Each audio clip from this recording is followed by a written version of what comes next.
escucha, doctor? Sí, Ya, doctor, Ripa Contreras. ya, ok. Ya, buenos días, compañeros, buenos días, doctor. Hoy día, en esta ocasión, les vamos a exponer los trastornos de la homeostasis del agua corporal en enfermedad crítica. Ya, en relación de estos trastornos de la homeostasis, sobre todo del sodio y del agua que vamos a ver, estos trastornos, como, bueno, en la literatura revisada, estos trastornos se van a encontrar con más frecuencia, sobre todo se ha visto que en los cuidados intensivos. Y muchos de estos estados patológicos, sobre todo, van a causar defectos o alteraciones en los mecanismos que van a controlar sobre todo la ingesta y la salida de agua y estos solutos. En relación del agua corporal, sabemos que es el principal determinante de la osmolaridad del líquido extracelular. Acá sobre todo vamos a ver los trastornos del equilibrio hídrico corporal que se van a clasificar en dos tipos, que van a ser los hiposmolares y los hiperosmolares. En relación del sodio, este va a ser el principal componente de la osmolaridad plasmática. Esto sobre todo vamos a ver con los estados patológicos tanto hipoosmolares e hiperosmolares, que se caracterizan sobre todo por la hiponatremia y la hipernatremia. Estas alteraciones del sodio y del agua van a causar la morbilidad y mortalidad considerables, como hemos visto sobre todo de cuidados intensivos, ¿no? Y el fin de este trabajo que les vamos a presentar sobre todo es que vamos a hacer una revisión del metabolismo del agua y también vamos a hablar del diagnóstico y tratamiento de la hiponatremia y la hipernatremia, sobre todo en los entornos de cuidados intensivos. Siguiente, por favor. Ya, bueno, ahora les voy a hablar de la descripción general del metabolismo normal del agua.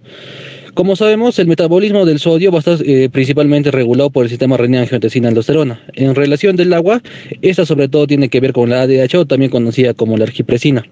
En relación de esta, argipresina, ADH o AVP también conocido, como sabemos, este es un péptido que es producido sobre todo por los cuerpos celulares de las neuronas magnocelulares, que van a estar sobre todo estas ubicadas en tanto de los núcleos paraventriculares y los hipotalámicos supraópticos.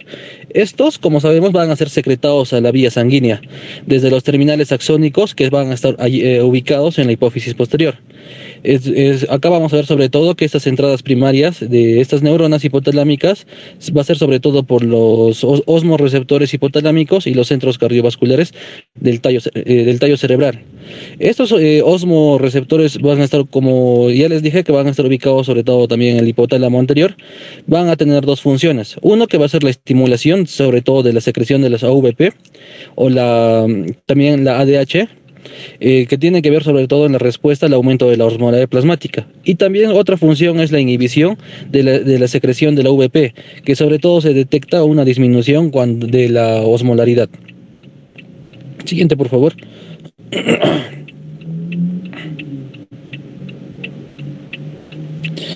Ya, en relación de los barroreceptores, estos van a estar, sobre todo, se van a hallar en las arterias carótidas y en el arco aórtico, que estos van a estimular la secreción de la VP. Esta estimulación de la secreción va a ser sobre todo en relación a la respuesta a la disminución de la presión arterial media o del volumen sanguíneo. Estos AVP también van a controlar la permeabilidad del agua a nivel de la nefrona, sobre todo porque estos se van a unir a los receptores AVP V2. ¿Qué es lo que genera esto? Va a provocar la inserción de canal de agua de las aquaporinas, sobre todo las aquaporinas 2, en la superficie luminal de las células del conducto colector. En relación de una enfermedad crónica, se ha visto también que estas AVP va a aumentar la síntesis de estas aquaporinas, sobre todo en las células principales del conducto colector, lo que va a generar sobre todo una mayor permeabilidad en relación del agua y una máxima antidiuresis. En relación, acá vamos a ver unas sustancias que van a estimular y también que van a liberar, inhiben la liberación de AVP.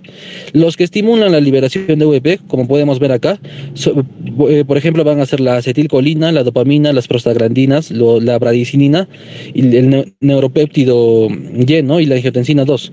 En relación de los que inhiben la liberación de estos AVP, sobre todo los más prevalentes, he visto que es el óxido nítrico, los péptidos péptido natriurético auricular y los opioides. Siguiente, por favor. Ya, la noradrenalina se ha visto que va a estimular la liberación de la AVP a través de los adrenoreceptores A1, pero también se ha visto que, o sea, tanto estimulan, pero también inhiben la liberación de estos AVP a través de los adrenoreceptores A2 y de los adrenoreceptores B. Ya. Ahora les voy a hablar de la hiponatremia. Como hemos visto, la hiponatremia viene a ser sobre todo la anomalía electrolítica que se ha visto, bueno, la más representativa, ¿no?, del entorno clínico. El 1% de los pacientes va a tener hiponatremia asintomática aguda. El 4% se ha visto que tiene una hiponatremia asintomática aguda. Y se ha visto que un 15 a 20% van a presentar hiponatremia sintomática crónica. Y se ha visto también que un 75 a 80% se va a presentar una hiponatremia sintomática crónica. Se encontró también que la incidencia de esta hiponatremia, que como sabemos que es menor de 134 mil equivalentes, en relación de unidad de cuidados intensivos era del 30%. La tasa de mortalidad, sobre todo de estos pacientes en UCI con hiponatremia, se ha visto que va a ser de un 40%. Y también la hiponatremia es importante porque actúa como un predictor independiente de la mortalidad de la unidad de cuidados intensivos, ¿no? En cuanto a su clasificación de la hiponatremia, vamos a ver que va a ser en isotónica, hipotónica e hipertónica. Acá, sobre todo en la parte inferior derecha, vamos a ver, ¿no?, los valores que de la hipotónica, sobre todo va a ser de menos de 275 miliosmoles, que les voy a explicar posteriormente. Siguiente, por favor. Ya, acá vamos a ver de la hiponatremia. Acá, por ejemplo, de las tres que les vamos a presentar en esta ocasión, de la hiponatremia isotónica, vamos a ver que acá, sobre todo, la natremia va a estar menor de 135 mil equivalentes litro. Pero acá vamos a ver que la osmolaridad se va a diferenciar de estos porque la osmolaridad va a estar en valores o rangos normales. En relación de la hiponatremia hipertónica, acá vamos a ver que va a haber una hiponatremia, pero acá la diferencia es que la osmolaridad va a estar aumentada, que va a ser mayor de 295. Y en relación de la hiponatremia hipotónica, vamos a ver que acá sobre todo va a haber una disminución de la osmolaridad, ¿no?, que es menor de 280. Ya, en relación de la hiponatremia isotónica, acá sobre todo como ya les expliqué, se encuentra el sodio bajo con osmolaridad normal. Pero esta osmolaridad, ¿por qué se encuentra en valores normales? Sobre todo tiene que ver otros solutos como las proteínas o los lípidos. Ya, acá por ejemplo en la parte superior derecha vamos a ver que acá por ejemplo pueden deberse por la hiperlipidemia e hiperproteinemia. En relación de la hiponatremia hipertónica, como ya les mencioné, esta también va a ser denominada una hiponatremia por translocación. Acá sobre todo vamos a ver que se encuentra el sodio bajo con la osmolaridad que va a estar aumentada. Esto debido a otros solutos como va a ser principalmente la glucosa. Y la presencia de las partículas osmóticamente activas en el plasma va a inducir un movimiento osmótico del agua desde el líquido intracelular al líquido extracelular, lo que genera una disminución del sodio sérico, aunque la osmolaridad va a estar elevada. En estos solutos que van a actuar sobre todo va a ser la glucosa, el manitol, el orbitol y también agentes radiocontrastantes. Siguientes, por favor. Ya, en relación de la hiponatremia hipotónica, acá sobre todo este es el más importante, sobre todo en la unidad de cuidados intensivos. Acá sobre todo vamos a ver que esta hiponatremia hipotónica nos va a indicar que va a haber un exceso de agua en relación con el soluto, sobre todo en el líquido extracelular. Acá vamos a ver que sobre todo va a ocurrir un agotamiento de solutos, va a haber una disminución primaria del soluto corporal total. También va a haber una dilución del soluto y un aumento primario del agua corporal total, ¿no? Acá hemos visto sobre todo que un análisis retrospectivo reciente encontró que las distribuciones relativas de los tipos de hiponatremia hipotónica en la unidad sobre todo de cuidados intensivos era del 24% hipervolémica, 26% hipovolémica y 50% euvolémica. En relación de la patogenia de los trastornos hiposmolares, vamos a ver sobre todo en relación del agotamiento de solutos y la dilución de solutos. En relación del agotamiento de solutos, vamos a ver sobre todo que puede ser por pérdida renal. Por ejemplo, puede ser el paciente que use diuréticos, también una nefropatía por pérdida de sal. Otro que vamos a ver es sobre todo por pérdida de solutos no renales. Por ejemplo, puede ser gastrointestinales, vómitos, pancreatitis. En relación de la dilución de solutos, vamos a ver sobre todo por el deterioro de la excreción renal de agua libre. También puede deberse de cirrosis, síndrome nefrótico, hipotiroidismo. Y también vamos a ver por la dilución alterada de la nefrona distal, en el síndrome, por ejemplo, de SIHAT y deficiencia de glucocorticoides. Siguiente, por favor. Continuando con la exposición, Kiyowaman, doctor, vamos a hablar de lo que va a ser la hiponatremia hiposmolar hipovolémica. En aquí vamos a ver una pérdida simultánea de lo que va a ser el agua y el sodio, y esta va a dar como resultado una depresión del volumen en el líquido extracelular, con secreción secundaria de lo que va a ser el ABP, arginina, o también conocida como hormona antidiurética. Y a su vez también vamos a tener una disminución de lo que va a ser la excreción del agua libre. Vamos a tener la retención de agua de los líquidos ingeridos o infundidos.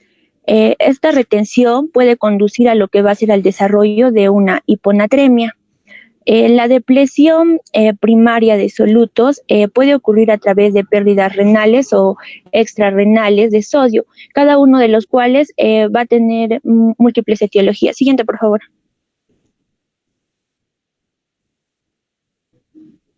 Ya. En aquí vamos a ver lo que van a ser las pérdidas extrarrenales de solutos.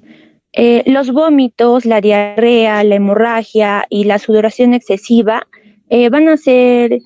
causan lo que van a ser pérdidas extrarrenales de sodio y potasio, y la pérdida de líquido que acompaña a las pérdidas de soluto va a ser un potente estímulo para lo que va a ser la secreción de la hormona antidiurética.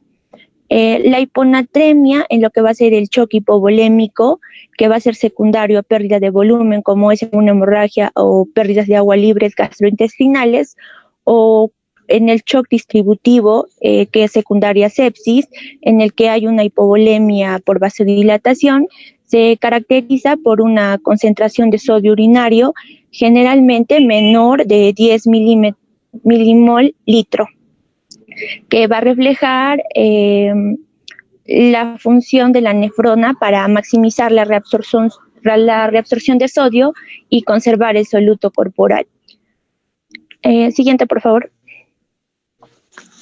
En cuanto a lo que van a ser las pérdidas renales de soluto, vamos a ver que tanto los diuréticos, la deficiencia de los mineralocorticoides y las nefropatías van a ser etiologías importantes de la pérdida renal de sodio, que pueden conducir a lo que va a ser el desarrollo de una hiponatremia hipovolémica. En pacientes que van a tomar diuréticos, puede empeorar la hiponatremia al provocar movimientos netos de sodio intracelularmente. En estos pacientes que van a tomar diuréticos, también va a haber la presencia de lo que va a ser la hipopotasemia por caliuresis, y va a empeorar lo que va a empeorar la hiponatremia. En cuanto a los diuréticos, las tiazidas se van a asociar con mayor frecuencia a hiponatremia grave que los diuréticos de ASA, como son la furosemida. La pérdida renal de solutos se va a caracterizar por una excreción urinaria elevada de sodio, típicamente mayor a 20 milimolitros, a pesar de la existencia de grados de depresión del volumen que normalmente activarían los mecanismos que van a provocar la conservación renal del sodio. En cuanto a lo que van a ser los pacientes con deficiencia de mineralocorticoides por insuficiencia suprarrenal primaria o enfermedad de Addison, pueden presentarse en el entorno de cuidados intensivos con lo que va a ser una insuficiencia suprarrenal de nueva aparición, o puede ser después de un periodo de reemplazo inadecuado de esteroides. Y por lo general tienen una gran depresión de volumen estos pacientes. La aldosterona secretada por la zona glomerular suprarrenal actúa en lo que va a ser el conducto colector distal para estimular lo que va a ser la reabsorción de sodio y la secreción de iones de hidrógeno y potasio. Por el contrario, cuando hablamos de una deficiencia de la aldosterona, esta va a conducir a una pérdida del sodio urinario excesivo y también va a haber la depresión del volumen intravascular. Lo que a su vez va a estimular la secreción de lo que es la arginina vasopresina o hormona antidiurética, que va a estar mediada por vasoreceptores. Siguiente, por favor. Ya. En aquí vamos a ver que una forma única de hiponatremia debido a pérdidas renales primarias de sodio, que a veces vamos a observar en pacientes críticos con lesión neurológica, va a ser la pérdida de sal cerebral, pérdida de sodio cerebral. Este síndrome va a ocurrir después de una lesión de la cabeza o de procedimientos neuroquirúrgicos. El evento inicial va a ser la pérdida de sodio en la orina, que da como resultado una disminución del volumen intravascular, que va a conducir a la retención de agua e hiponatremia debido a un estímulo hipovolémico, a la secreción de lo que va a ser la hormona antidiurética. Bueno, ambos trastornos y tanto esta pérdida de sodio cerebral se va a parecer al síndrome de secreción inadecuada de la hormona antidiurética, y ambos trastornos van a presentar lo que es hiponatremia. A menudo se van a observar después de lo que va, la pérdida de sodio cerebral, como les dije, a menudo se van a presentar en lo que van a ser en las lesiones de cabeza, con tasas de excreción de sodio en orina relativamente altas y osmolaridad de la orina junto con niveles de ABP en el plasma que son inapropiadamente altos. En relación con lo que va a ser en el ADH, en el CHIHAT, va a haber un nivel alto de lo que va a ser ABPs como evento etiológico principal.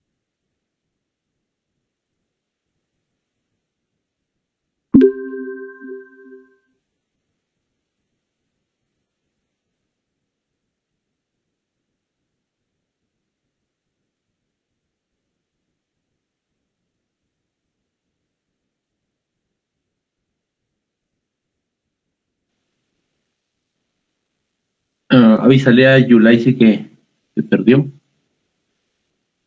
Doctor, ¿me escucha ahora? Sí, ahora sí. ¿En qué me quedé? Y en la siguiente diapositiva. Ya. Ahí. Ya, bien. Bien, en la hiponatremia posmolar euvolémica, prácticamente aquí menciona el artículo que cualquier estado patológico que cause hipoosmolaridad puede presentarse con un estado de hidratación normal, según algunos métodos de evaluación del volumen de líquido extracelular. La evaluación clínica del estado del volumen no es sensible, mientras que medidas de laboratorio como lo que van a ser el nitrógeno ureico en sangre, normal o bajo, y las concentraciones de ácido úrico, y estos sí van a tener como que una correlación. Ya. Siguiente, por favor.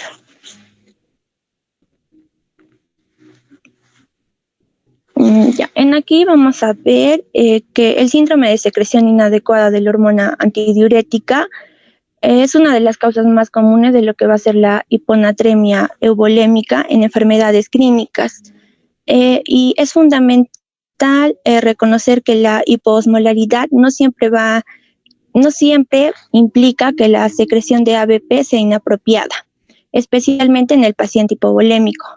Y aquí vamos a mencionar lo que van a ser los criterios diagnósticos de Barter y Schwartz de 1967. En el cuadro vamos a observar que estos criterios vamos a tener criterios esenciales y suplementarios. Dentro de los criterios esenciales para lo que es el diagnóstico del CHIHAT, vamos a ver una disminución de la osmolaridad efectiva del líquido extracelular menor a 275 miliosmoles kilogramo, concentraciones urinarias inadecuadas, mayor a 100 milimoles kilogramo agua, con función renal normal en algún nivel de hiposmolalidad. También vamos a tener la euvolemia clínica, que va a estar definida por la ausencia de signos de hipovolemia, como van a ser la taquicardia, disminución de la turgencia cutánea y mucosas secas. O hipervolémica, como pueden ser edema subcutáneo o ascitis. Otro de los criterios va a ser la excreción urinaria elevada de sodio con una ingesta normal de sal y agua. Otro de los criterios va a ser la ausencia de otras posibles causas de hiposmolalidad euvolémica como hipotiroidismo, hipocortisolismo. Y dentro de los suplementarios vamos a tener una prueba de carga de agua anormal, que va a haber una incapacidad para excretar menos del 80% de una carga de agua de 20 mililitros kilogramo en 4 horas. Nivel plasmático del ABP inapropiadamente elevado en relación con el plasma, con la osmolaridad del plasma. Y por último, sin corrección significativa, no hay corrección significativa del sodio plasmático, con expansión del volumen, pero mejoría después de la restricción de líquidos. Siguiente, por favor. Entonces, no se puede hacer un diagnóstico de Jihad hasta que se restablezca la euvolemia. El Jihad es un diagnóstico de exclusión y solo puede realizarse en el contexto de una función renal tiroidea y suprarrenal normal. Dado que hasta el 20% de los pacientes que cumplen con estos criterios para Jihad no tienen niveles elevados de lo que es el ABP, han propuesto cambiar el nombre de esta entidad a síndrome de antidiuresis inapropiada. Y dentro de las causas más comunes de Jihad en el entorno de cuidados intensivos, está relacionado con enfermedades pulmonares, del sistema nervioso central, inducidas por fármacos, tumores y entre otras. Siguiente. Ya, bueno, continuando con la expresión, Payo Cruz, doctor. Otra que vendría a estar relacionada con estos casos de hiponatremia vendría a ser lo que son aquellos que van a ser relacionados con la deficiencia de glucocorticoides. Ya también en este caso, la insuficiencia suprarrenal secundaria o hipopitiroidismo, puede provocar lo que es la hiponatremia, pero va a ser a través de un proceso mecánico diferente al de la insuficiencia suprarrenal primaria. Ya también en la insuficiencia suprarrenal secundaria, lo que va a causar es una disolución de los solutos a través de un aumento del agua corporal total.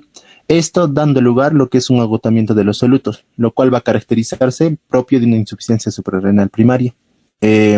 Debemos entender que esta deficiencia de los glucocorticoides, que se define como una insuficiencia suprarrenal secundaria, lo que va a hacer es provocar una alteración en el aclaramiento del agua libre a través de los mecanismos dependientes o independientes de la vasopresina o ABP. En este caso, lo que nos va a producir en la deficiencia de glucocorticoides vendría a ser de que va a existir, pueden resultar una presentación clínica casi idéntica de la CIJAD. Esto se va a deberse porque va a haber una pérdida de la inhibición hiposmolar, la cual va a producir una liberación de la vasopresina. En este tipo de casos ya también va a estar mediada por los osmorreceptores, lo cual van a producir una secreción persistente de la vasopresina no osmótica, lo cual nos va a producir casos de lo que son del CIJAD. Siguiente, por favor. Ya. Ahora, como otra parte, ya también en el hipotiroidismo, lo que se va a caracterizarse en este caso va a ser porque va a desarrollarse en estados mixedematosos. Aunque el mecanismo por el cual el hipotiroidismo va a inducir una hiponatremia, no se va a comprender del todo. Ya también en los pacientes con hipotiroidismo primario van a tener una alteración de la excreción del agua libre, lo que va a provocar que pueda revertirse con el reemplazo de las hormonas tiroideas. Debemos tener en cuenta que en el hipotiroidismo lo que se va a caracterizarse vendría a ser lo que es una disminución del gasto cardíaco. También va a estar acompañado con bradicardia o la disminución de la contractividad cardíaca, lo cual nos va a producir una reducción del llenado ventricular. Ahora, en el gasto cardíaco bajo, se va a estimular que la activación de la secreción de la vasopresina, va a estar mediada por lo que son por los vasoreceptores. En casos de hipotiroidismo severo, también este se va a ser asociado a la disminución de la función renal y la tasa del filtrado glomerular. Esto se debe a lo que son estudios que hizo en pacientes, en aproximadamente el 90% de los cuales, en un estudio dentro de los cuales el 90% de los pacientes se observó que tenía un valor de la creatinina significativamente mayor en el hipotiroideo. Es por eso que en este tipo de casos, el estudio lo que hizo fue que como se vio que la creatinina estaba incrementada, lo que se hizo fue un reemplazo de las hormonas tiroideas. Y lo que logró en estos pacientes fue que se normalizó la función tiroidea y por consiguiente los valores de creatinina volverán a ser normales. Siguiente, por favor.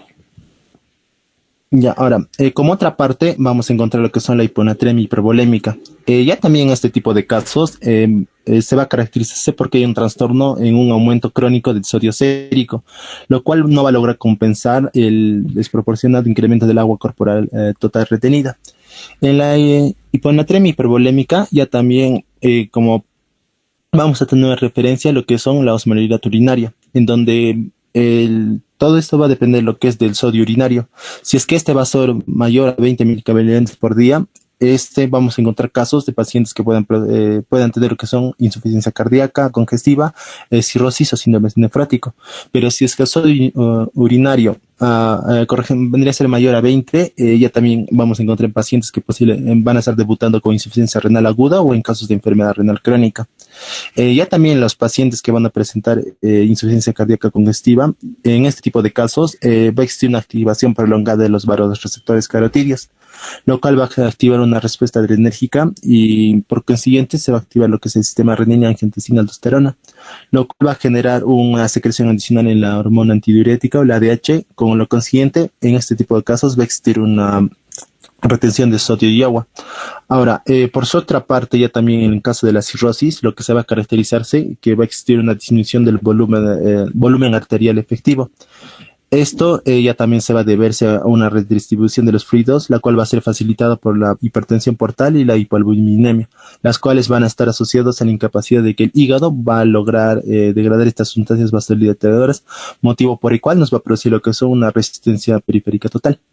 Y ahora, en casos de la enfermedad renal crónica, que ya se va a caracterizar con sodio urinario va a ser mayor a 20 microvalentes por día, ya también que en la enfermedad renal crónica va a existir una pérdida de proteínas, lo cual va a producir lo que es una disminución de la presión oncótica.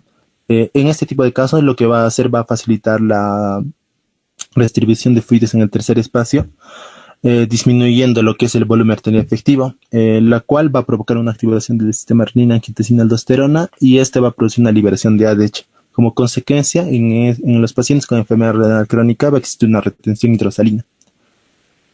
Siguiente, por favor. Ya, ahora, para hablar de una forma más específica, en la insuficiencia cardíaca congestiva, como les mencioné anteriormente, va a existir una disminución del gasto cardíaco en la insuficiencia cardíaca congestiva, lo cual va a producir una disminución del volumen intraareolar percibido. Esto se describe mejor puesto que la disminución del volumen sanguíneo arterial efectivo de la arteria carótida y la arteria aferente renal van a ser dados por los vasoreceptores. Ahora, en la insuficiencia cardíaca congestiva va a existir una disminución de la perfusión renal, como mencioné anteriormente, del sistema renina-angiotensina-aldosterona. Y también va a estar relacionado con el sistema nervioso simpático, lo que va a producir es un aumento de la reabsorción de sodio y una reabsorción secundaria de agua libre. Esto va a estar, lo que nos va a producir vendría a ser una disminución de la perfusión renal y con el consiguiente aumento de la activación de los vasoreceptores, la cual van a activar lo que es la secreción de la vasopresina y no osmótico. Lo que nos va a producir en el caso de la insuficiencia cardíaca congestiva vendría a ser lo que es la reabsorción de agua libre. El objetivo de la insuficiencia cardíaca congestiva va a estar dado de que por los mecanismos fisiológicos va a ser lo que es restaurar esta perfusión renal normal en un estado percibido por una depresión del volumen intraareolar. Es por eso que por el efecto neto se exacerba aún más en pacientes con hipervolemia o hiponatremia progresiva, las cuales van a presentar insuficiencia cardíaca congestiva. Siguiente, por favor. Para entender de mejor manera, en este cuadro hace mención lo que es la fisiopatología de la insuficiencia cardíaca congestiva, en donde la insuficiencia cardíaca congestiva va a ser prácticamente relacionada con la disminución, con el déficit de vaciamiento del ventrículo izquierdo. Lo que nos va a producir es una disminución del gasto cardíaco. Cuando existe una disminución del gasto cardíaco, lo que va a producir es una activación del sistema renina-angiotensina-aldosterona o una hiperactividad adrenérgica. En el caso de la activación del sistema renina-angiotensina-aldosterona, este va a estar dado mediante la aldosterona o también vendría a ser dado por la angiotensina 2. En el caso de la aldosterona, lo que nos va a producir es una retención de agua y una retención de sodio. Ambos lo que va a hacer incrementar lo que es la volemia. Y por su otra parte, esta disminución del gasto cardíaco, lo que nos va a producir una hiperactividad adrenérgica, lo que nos va a hacer aumentar lo que es el RVP y lo que por consiguiente se va a manifestar en el paciente con episodios de taquicardia. Esto va a elevar lo que es la presión arterial, lo cual va a producir una vasoconstricción, y esta vasoconstricción lo que nos va a producir de igual manera vendría a ser lo que es la volemia. Siguiente, por favor.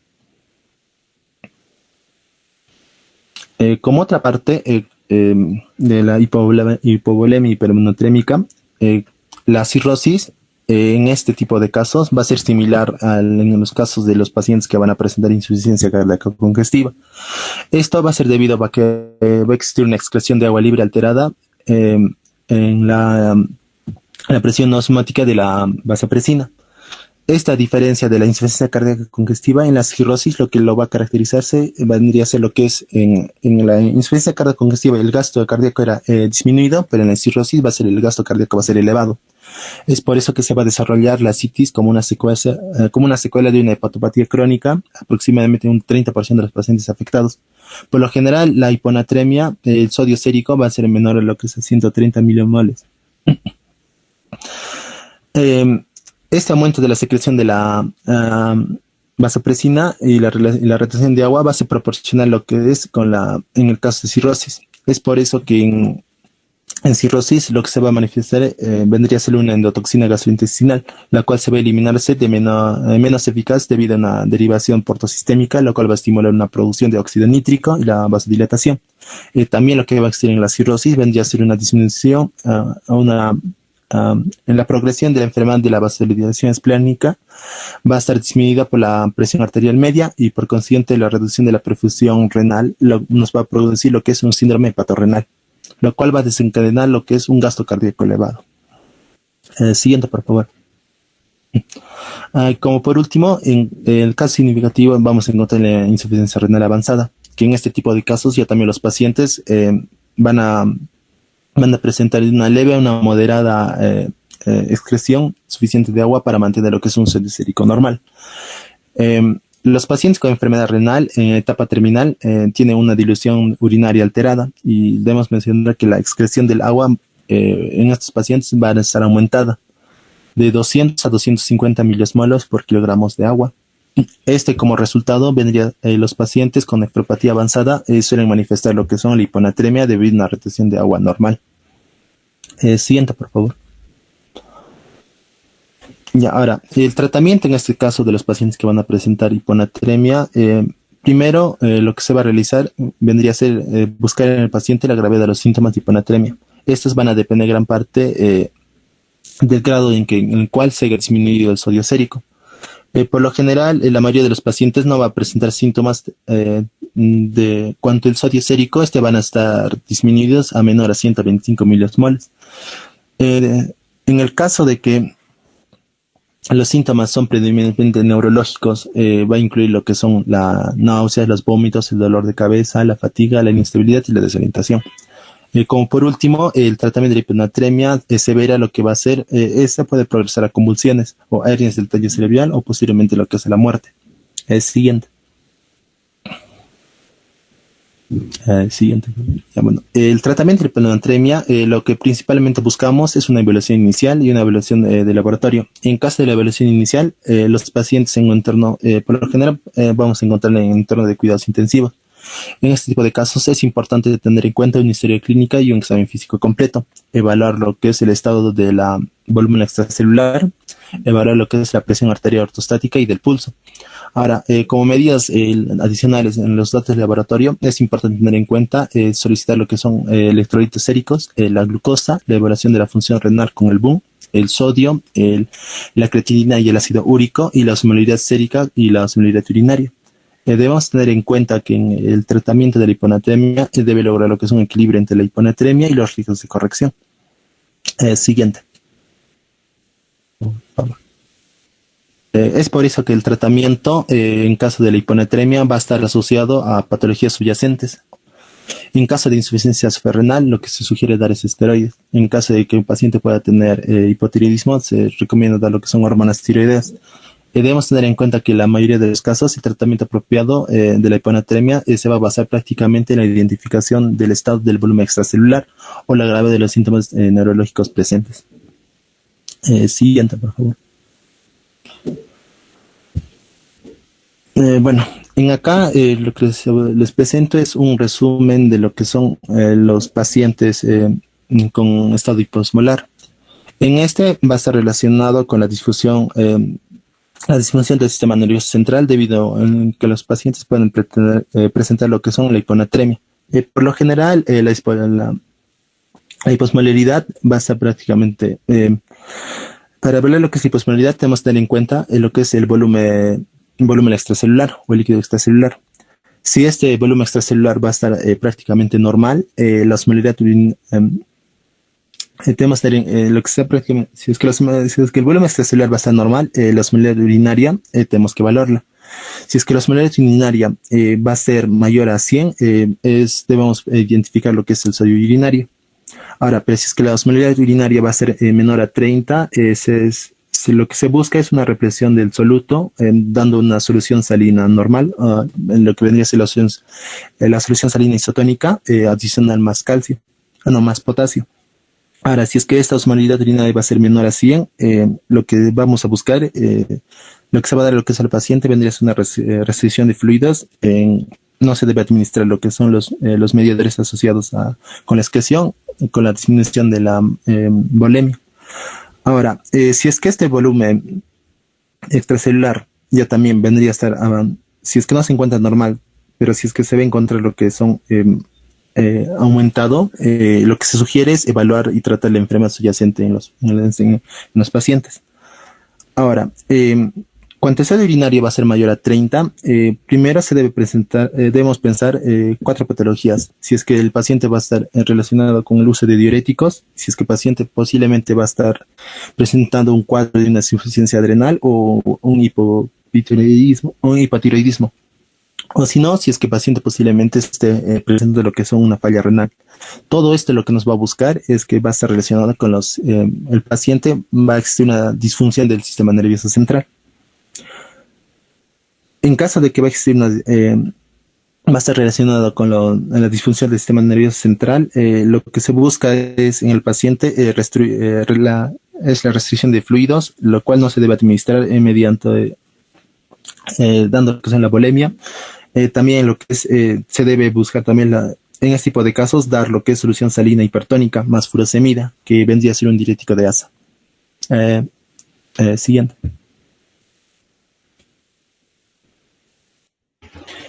Bueno, continuando, yo voy a exponer, Rivas, les voy a hablar sobre la hiponatremia sintomática crónica grave. En el CIAD, la restricción de líquidos va a ser el pilar de la corrección del sodio sérico.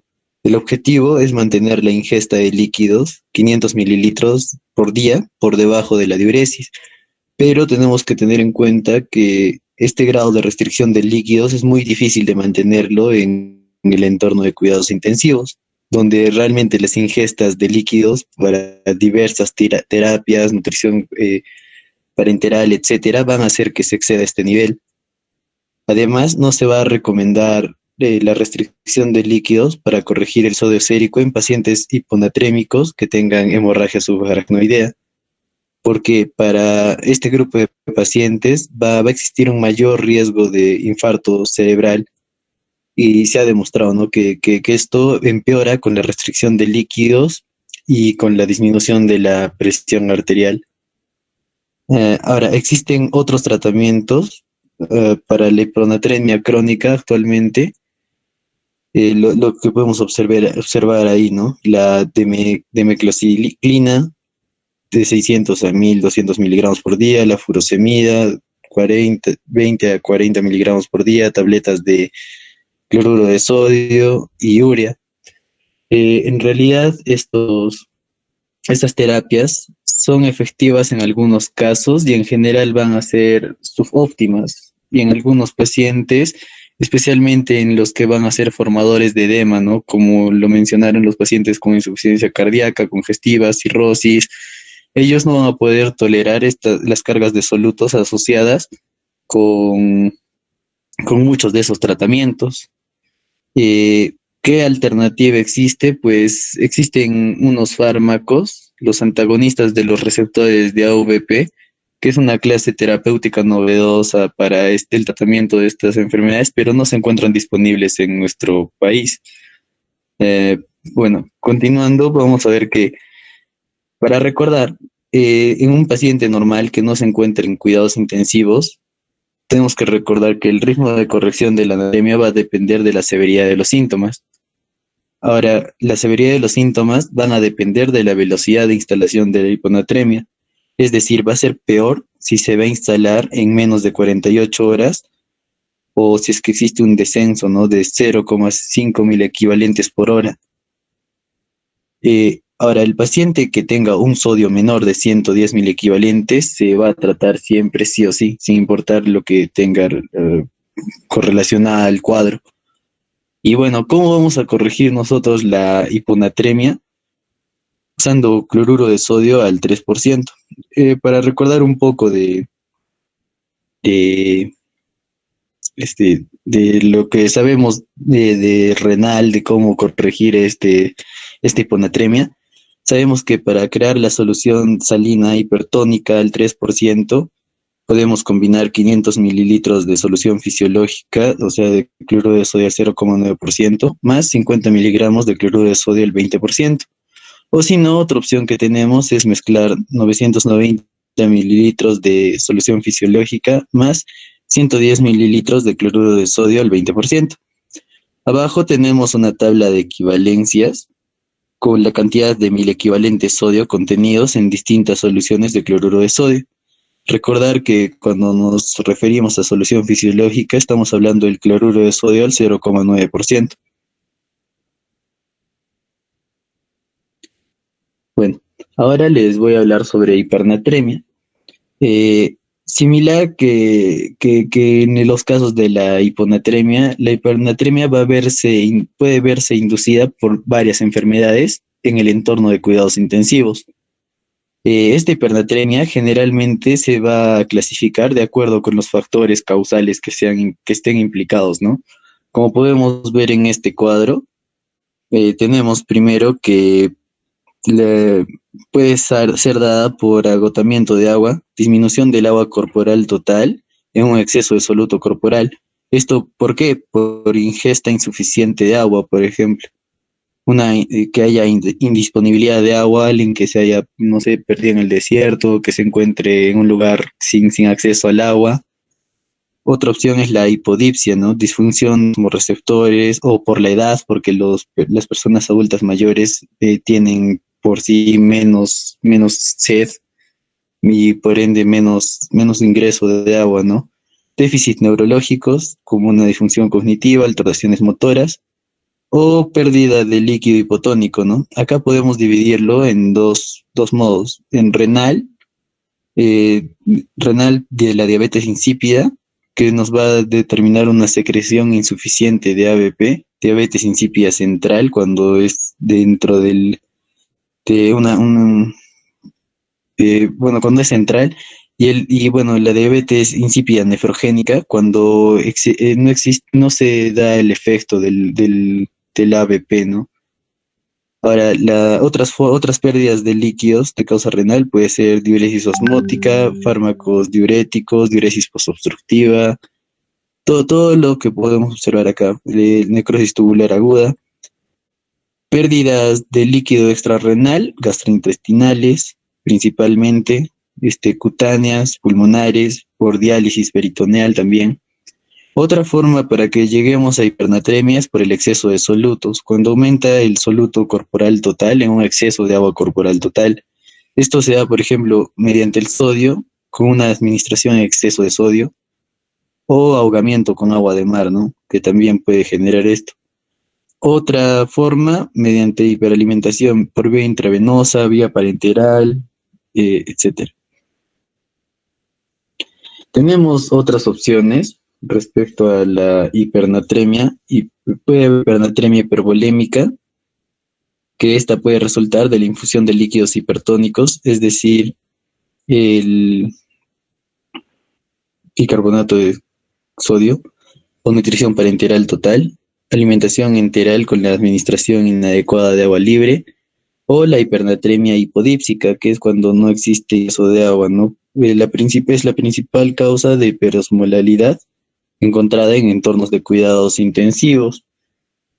¿Y esto a qué se debe? Se debe particularmente a que esta etiología es particularmente prevalente entre ancianos o pacientes con alteración del estado mental, que no responden de manera adecuada a los estímulos fisiológicos que van a señalar el aumento de la sed. Por eso es hipodípsica, porque no van a tener sed y eso va a generar menos ingreso de agua agua corporal, ¿no? Ahora tenemos la hipernatremia por aumento de pérdidas de agua. Varias enfermedades pueden causar un aumento de pérdidas de agua libre en el entorno de cuidados intensivos. Estas van a estar incluidas dentro de estas las pérdidas de agua por el tubo digestivo, nefropatía intrínseca, hipercalcemia, hipopotasemia y diuresis de solutos. Pero la causa más común de todas estas es la hiperglicemia y la glucosuria. Estas etiologías van a representar las causas más frecuentes de hipernatremia en enfermedades críticas y deben de diferenciarse de la diabetes insípida. ¿Cómo vamos a lograr esto? Generalmente en diabetes insípida la osmolaridad urinaria es menor de 800 miliosmoles kilogramo de agua. En un contexto de osmolaridad sérica elevada, va a indicar un defecto en la concentración renal.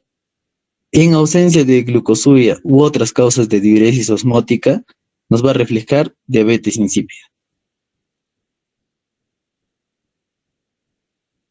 Ahora, la diabetes insípida, como vimos antes, se puede dividir en dos: diabetes insípida central y diabetes insípida nefrogénica. La diabetes insípida central es causada por una deficiencia en la secreción de ABP de la hipófisis posterior. Esta no se va a manifestar por completo hasta cuando más del 85% de las neuronas secretoras de AVP, que son las macrocelulares, van a estar dañadas. La diabetes insípida central es rara. Tiene una prevalencia de 1 por cada 25.000. La mayoría de los casos, un 40-50%, son secundarios a una lesión hipotalámica como un tumor o enfermedades infiltrativas como sarcoidosis e histiocytosis. Aproximadamente el 20-30% de la diabetes insípida central se va a clasificar como idiopática, pero es muy probable que la mayoría de estos pacientes tengan una enfermedad autoinmune subyacente.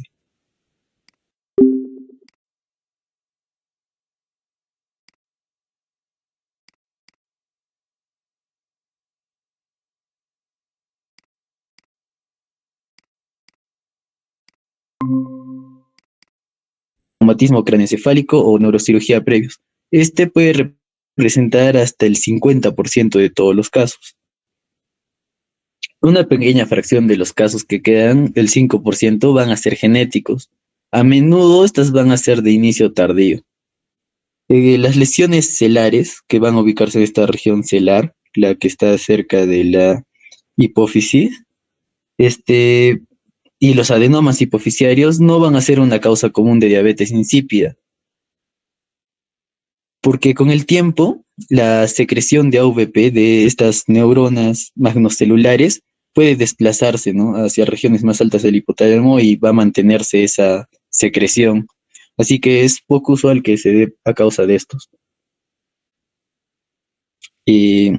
Bueno, el tener en cuenta que, bueno, una lesión celular en un contexto de diabetes insípida de nueva aparición sugiere que, que es una masa celular que está creciendo rápidamente, como si fuera una enfermedad metastásica.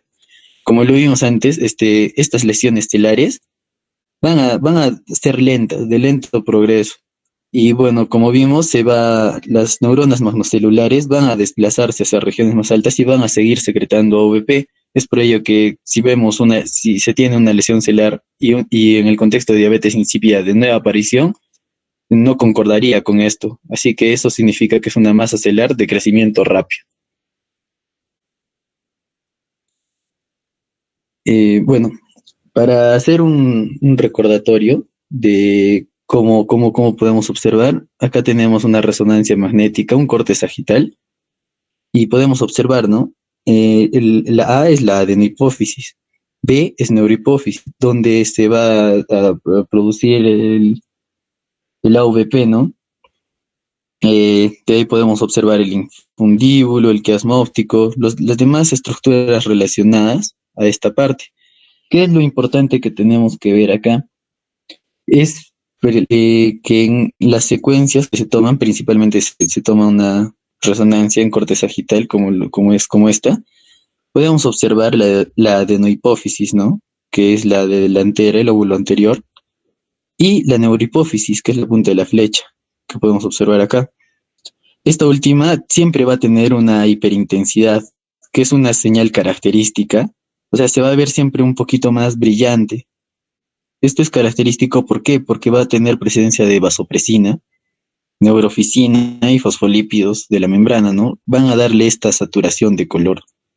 Ahora, si realizamos una secuencia de saturación grasa, nos va a permitir distinguir aún mejor este brillo y no confundirlo con lipomas u otras cosas, ¿no? Como podemos ver en esta imagen, esta es una secuencia SPIR en T1, que este SPIR es una supresión grasa, ¿no? Esto que nos dice la saturación de grasa, una secuencia de supresión grasa. Acá, por ejemplo, no observamos ese brillo. Esto que nos podría estar indicando que no está funcionando esa parte adecuadamente, ¿no? Y eso nos indica posible la diabetes insípida, ¿no? Posible diabetes insípida. Igualmente en esta siguiente imagen, esta ya también se observa pequeño y en las posteriores no se llega a observar. Tenemos que tener en cuenta que la ausencia de este punto brillante de la hipófisis posterior, o bueno, la neurohipófisis, va a ser útil para determinar, ¿no? la presencia de diabetes insípida central, pero tenemos que tener en cuenta dos puntos importantes.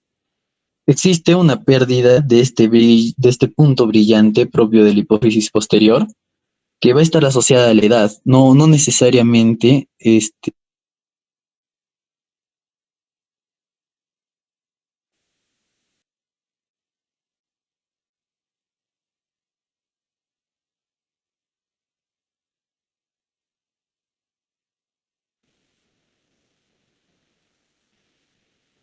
Avísale que se perdió su audio.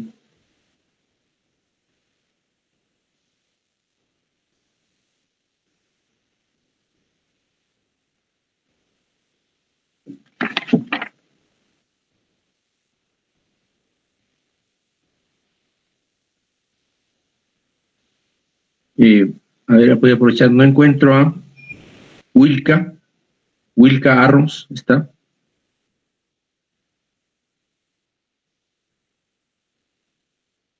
Mila León, Marocho, delegada, ¿estás? Presente, doctor. Sí, le Sí, escribí. doctor. Doctor, buenos Pero no, días. Presente, no ha puesto doctor. presente. Sí, doctor. Disculpe, me he olvidado. Ya, ¿y qué pasó con el expositor?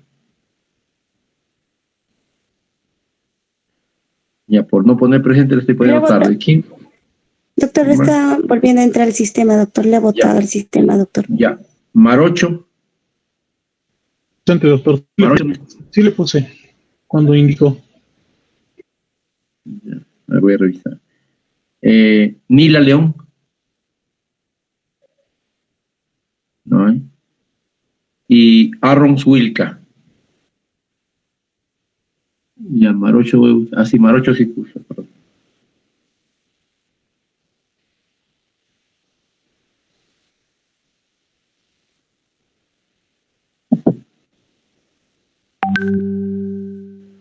Ya estás ahí. Doctor, sí, ya volví a conectarme. ¿En qué parte me quedé? Ahí está, ya la última parte de las imágenes. Yeah. Bueno, como les estaba comentando, Ya estaba tener en en la cuenta, última imagen. yeah, como les estaba comentando, hay que tener en cuenta de que este punto brillante, primero que puede desaparecer en las personas mayores y no necesariamente eso indicarnos que el paciente tenga diabetes insípida, ¿no? Es normal que con el tiempo se vea un poquito más brillante, quizás como en esta imagen. Y la segunda, por así, advertencia que tenemos que tener es que a veces esta mancha brillante va a estar aún presente a pesar de que el paciente tenga diabetes insípida, pero esto va a ser secundario a que la oxitocina se almacena también en esta región, ¿no?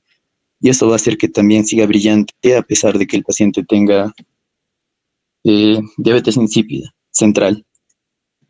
Ahora, continuando, la siguiente forma de la diabetes insípida es diabetes insípida nefrogénica.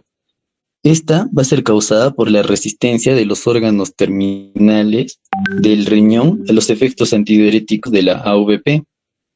Mientras que la diabetes insípida nefrogénica hereditario familiar va a ser secundaria a mutaciones del receptor AVP B2 o del coaporinas 2. Ahora, la diabetes insípida nefrogénica, esa es adquirida, va a ser causada por hipercalcemia, cuando el calcio sérico va a ser mayor a 10 miligramos por decilitro, en casos de hipopotasemia, cuando el potasio sérico menor a 2,5 milimoles por litro, o ciertos medicamentos como el litio y la demiclociclina. Un nivel de AVP en plasma va a ser útil para distinguir la diabetes insípida central de la diabetes insípida nefrogénica. Sin embargo, para diferenciarlo definitivamente, la diabetes insípida nefrogénica de la central y bueno, de los individuos normales que van a tener polidipsia primaria, es necesaria realizar la prueba de privación de agua. Como recordarán, la clase anterior se nos habló ya un poquito de esto, ¿no? Bueno, ¿de qué va a tratar esta prueba? Es que le vamos a restringir el agua al paciente. En los casos de rutina, como dice acá, el paciente no debe recibir nada por vía oral después de la cena. En los casos que haya poliuria, polidipsia más graves, este periodo sin líquidos puede ser demasiado largo y la privación de agua se tiende a iniciar temprano en la mañana, ¿no? A partir de las 6 a.m. y así, porque tenemos que constantemente monitorizar al paciente. ¿De qué va a tratar esta prueba de privación de agua? No es solo retirarle el agua, ¿no? Así simplemente, sino, bueno, tenemos que revisar los niveles del paciente y buscar un nivel de AVP en plasma final para ver si es que cuando la osmolaridad plasmática esté elevada, preferiblemente por encima de 300 miliosmoles kilogramo de agua. Después de esto se administra los AVPs, 5 unidades, o la desmopresina, que es la que se utiliza acá, la DDAVP, que va a significar 1 de amino, 8 de arginina vasopresina, pero esta, recordar que es la desmopresina. La DDAVP es la desmopresina. Bueno, se le da desmopresina y se continúa valorando la osmolaridad, ¿no? ¿Qué es lo que tratamos de obtener con esta prueba de privación de agua? Si es que al paciente no le estamos dando agua, su cuerpo va a reaccionar, bueno, con la diabetes insípida lo que pasa es que están miccionando, están teniendo excreciones más altas que sus ingresos. ¿A qué se debe? Si es que es central, es porque existe una alteración en la neurohipófisis. Y esto no va a verse relacionado a la secreción, o sea, es que no hay una secreción de esto. de la hormona antidiurética, ¿no? Esto, cuando se le otorga esto, se soluciona. Cuando se le da, se le administran, todo esto se soluciona. Y con eso podemos decir que es de origen neurogénico. Pero, ¿qué pasa cuando el paciente tiene la diabetes insípida de origen nefrogénico? No hay un problema a nivel central en la producción de hormona antidiurética. El problema está dentro del mismo riñón y en los receptores del riñón, que no van a reconocer estas señales. Es por ello que, a pesar de darles administrarles la vasopresina o la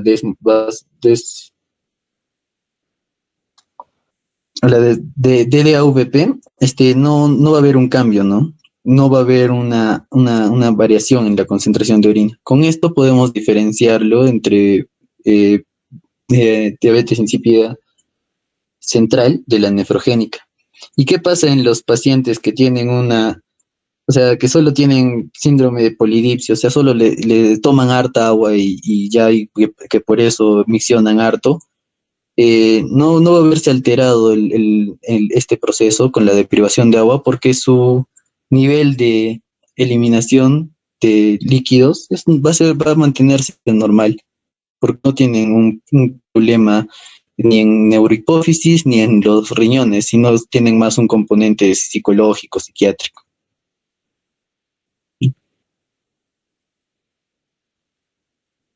Ahora, vamos a ver ahora el tratamiento de la hipernatremia.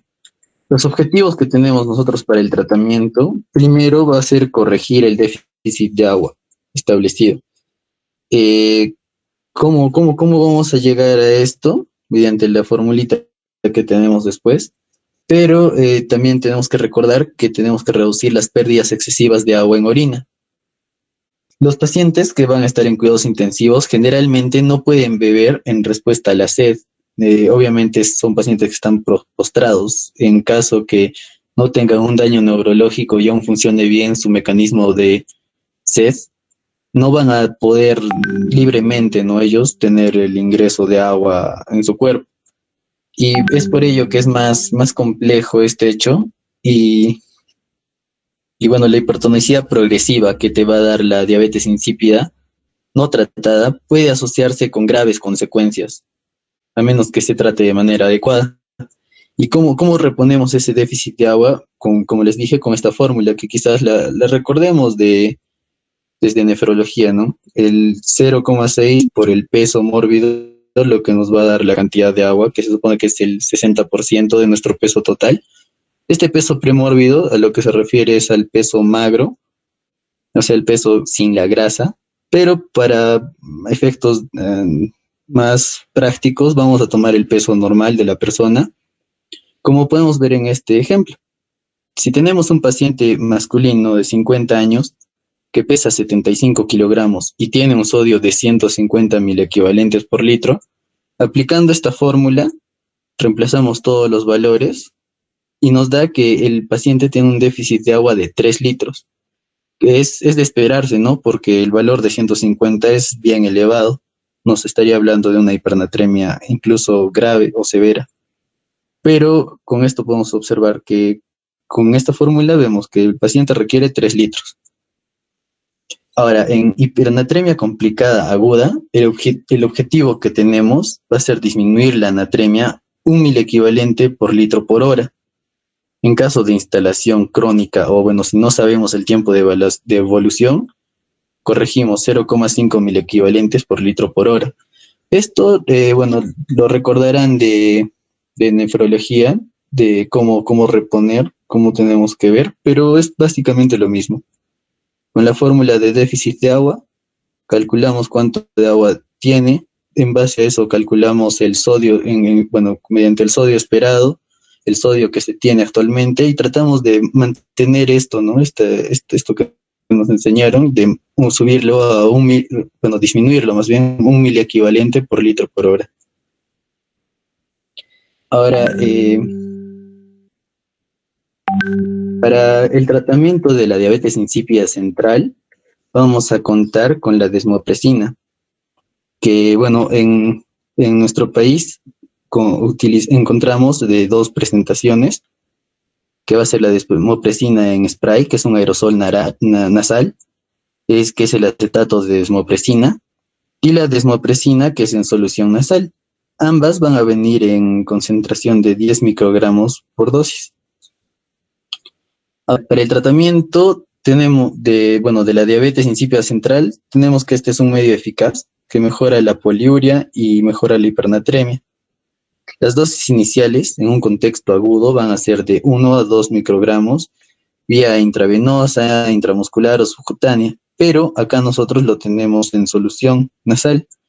Vamos a ver en la siguiente diapositiva cómo es que tenemos que nosotros administrar acá en relación a Perú, ¿no? Ahora, se prefieren la desmopresina antes que los AVPs porque va a tener una duración de acción más prolongada, va a evitar los efectos vasopresores que tienen los AVP en los receptores V1A, y estos van a estar disponibles, ¿no?, en soluciones intranasales u orales. En nuestro caso tenemos soluciones intranasales en nuestro país. Ya. Como vemos, las dosis recomendadas para diabetes insípida neurohipoficial en adultos va a ser de 10 a 40 microgramos por día, vía intranasal, administrado como una dosis simple o 2 a 3 dosis divididas. Ese va a ser el tratamiento en adultos. Ahora, en pediatría, siempre no se tiene que tener en cuenta la dosis pediátrica. De pacientes de 3 meses a 12 años, 5 a 30 microgramos vía intranasal administrado en una única dosis o dividido en 2 a 3 dosis. Y en mayores de 12 años, igual que en adulto, ¿no?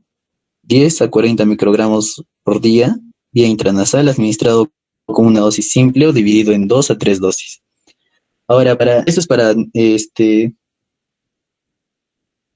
la diabetes insípida central. En caso de la diabetes insípida nefrogénica, se tiene también que van a responder a grandes dosis de desmopresina. Y bueno, tradicionalmente se tenía, al menos en el artículo que se revisó, que la diabetes insípida nefrogénica se trataba con restricción de sodio y diuréticos tiazídicos. Cualquier fármaco de los tiazídicos se podía usarse con el mismo potencial benéfico. ¿Cómo funcionaba esto? Bloqueando la absorción de sodio y disminuyendo la capacidad de dilución renal y el aclaramiento de agua libre. Bueno, con esto terminamos la exposición. Muchas gracias. Ya, ok, gracias, Camilo. Algunas preguntas. A ver qué dice. Dice, ¿tiene alguna importancia saber si es hiponatremia aguda o crónica? A ver, ¿quién? ¿Gerson o...? ¿Gerson Valle? Presente, doctor. ¿Qué dice? No. Revisen las preguntas, por favor, los del grupo para que contesten rápidamente. ¿Qué importancia tiene que sea aguda o crónica? Pon tu micro, Gerson. Ya, disculpe, doctor. Bueno, la importancia que debe ser primero, si es que es aguda o crónica, va a radicar prácticamente en el tiempo. Por lo general, la hiponatremia aguda, vendría a ser menor a 48 horas, en las cuales los niveles de sodio van a disminuir rápidamente y por consiguiente nos van a producir una inflamación cerebral, lo cual va a llegar a lo que es a un coma o posiblemente a la muerte. Mientras que en la hiponatremia crónica ya también va a durar menos de 48 horas, pero a diferencia del anterior, va a disminuir gradualmente y los síntomas son poco a ser más moderados. ¿Y la importancia?